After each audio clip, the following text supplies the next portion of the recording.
Well, it's a story you'll see only on Cairo 7. The tracking and eventual capture of a baby black bear. The cub's mother and siblings were killed after they got hit by cars in Auburn last night.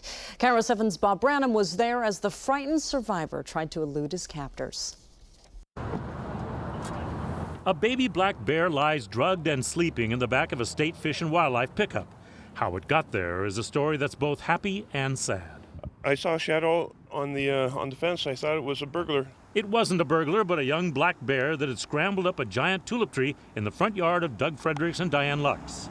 Fredericks grabbed his camera and caught sight of him in the crook of the tree. We don't usually get bears. We'll get possums and a lot of raccoons, but this is the first time. The bear stayed in the tree for much of the night, crying loudly. It was just rah, making these really guttural sounds and just, loud.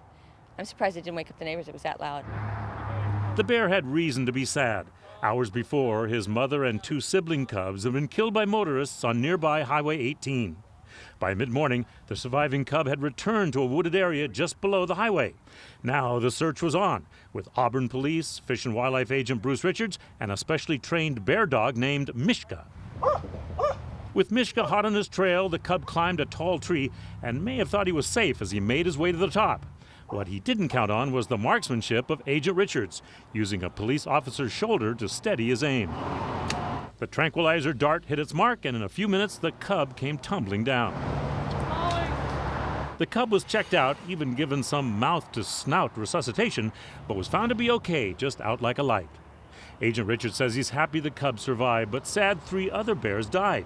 He said wildlife rehabilitation centers are filled with a record number of abandoned or orphaned baby bears this year, possibly due to a lack of food in the wild. Everybody's full of bear cubs this year. It's a pretty sad year for bear, quite frankly. I've never had so many bear as this year.